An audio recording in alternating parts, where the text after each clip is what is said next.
तर हा स्क्रीनवरती दिसणारा प्रश्न आहे 2025 मध्ये विचारलेला एथिक्सचा प्रश्न आहे.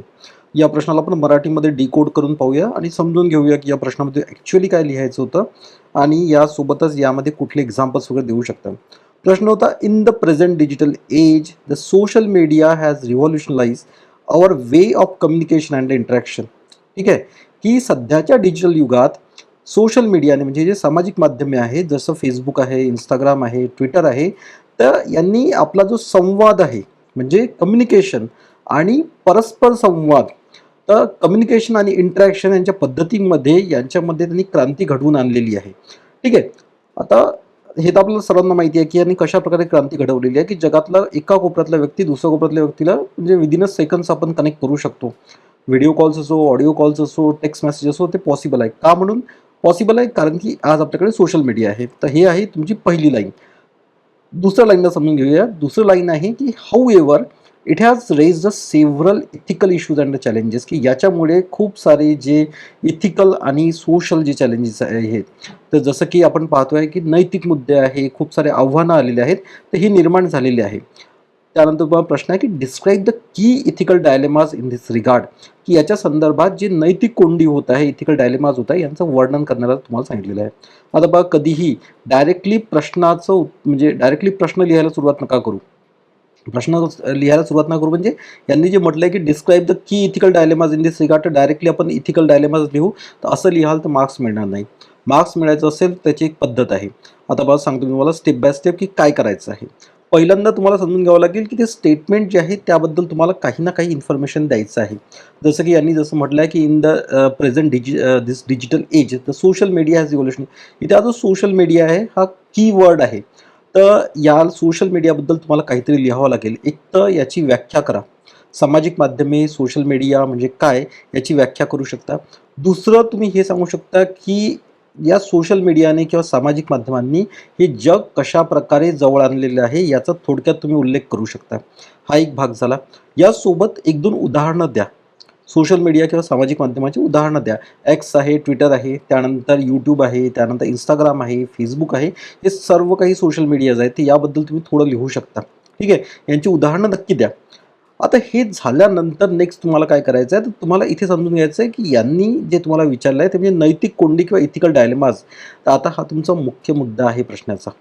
याला तुम्हाला विशेष भर देऊन म्हणजे त्याचे एक तर तुम्हाला मुद्दे लिहायचे सोबत उदाहरणं लिहायचे. यातला पहिला मुद्दा कुठला आहे? तर पहिला मुद्दा कधीही तुम्हाला सोशल मीडिया आणि याच्याबद्दल डायलेमाजबद्दल प्रश्न आला, तर पहिला मुद्दा आपण लिहू तो म्हणजे प्रायव्हसीबद्दल. ठीक आहे. प्रायव्हसी किंवा गोपनीयता विरुद्ध जे सुरक्षा आहे, ठीक आहे, किंवा सिक्युरिटी आहे ती याबद्दल. कारण की काय होतंय, की ज्यावेळी हे सोशल मीडिया वेबसाईट्स आहे यांच्याकडे तुमची सर्व इन्फॉर्मेशन असतं. तुम्ही कशात म्हणजे तुमचं एज किती आहे, तुम्ही मेल आहात, फिमेल आहात किंवा अदर्समध्ये आहात, तुमचे लाईक्स काय आहेत, तुमचे डिसलाईक्स काय, हे सगळ्या गोष्टी आहेत. आणि अशा प्रकारे हे जे तुमची प्रायव्हेट इन्फॉर्मेशन आहे याचा मिसयूज केला जाऊ शकतो. ठीक आहे. तर हे जे युजर्सचा जो वैयक्तिक डाटा जो आहे, तर याची सुरक्षा करणे, ठीक आहे, हे महत्त्वाचं काम आहे. कुणाचं? या कंपनीचं, जसं मेटा कंपनी आहे वगैरे यांचं. पण हे काय करतात, की याच मेटा हे जे युजर डाटा आहे, याचा मिसयूज करतात, गैरवापर करतात. कशासाठी? यांच्या फायद्यासाठी. ठीक आहे, यांच्या फायद्यासाठी तुम्हाला नवीन-नवीन प्रोडक्ट्स विकण्यासाठी किंवा ॲड्स दाखवण्यासाठी हा एक भाग आहे. तसंच जे सरकार आहे, गव्हर्नमेंट आहे, तर हेही तुमच्यावर स्पायिंग करण्यासाठी किंवा देखरेख करण्यासाठी याचा वापर करू शकतं.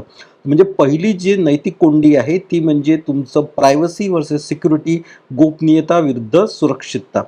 दुसरं कुठलं आहे? तर दुसरं आहे ते म्हणजे अभिव्यक्ती स्वातंत्र्यता विरुद्ध द्वेषमूलक भाषण.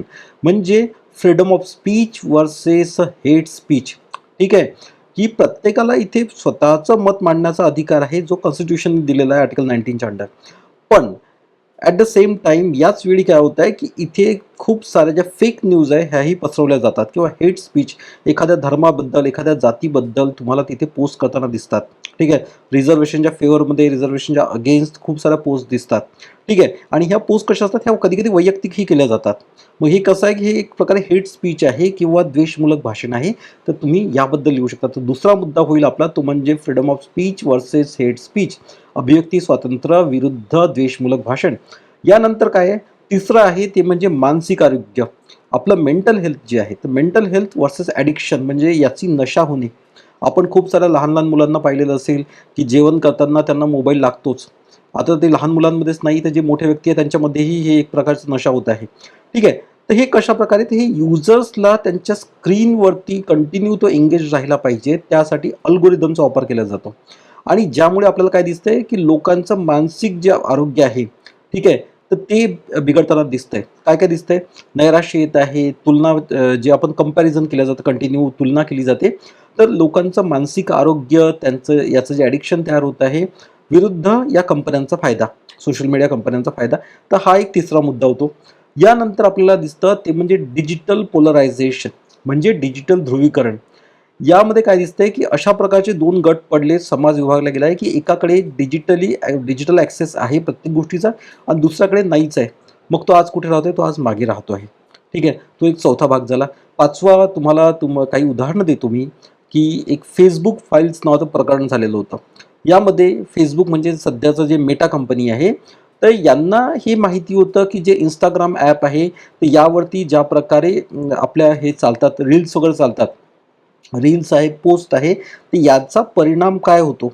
मुलांच्या, मुलींच्या जे मानसिक आरोग्य आहे यावरती काय परिणाम होतो हे त्यांना माहिती होतं.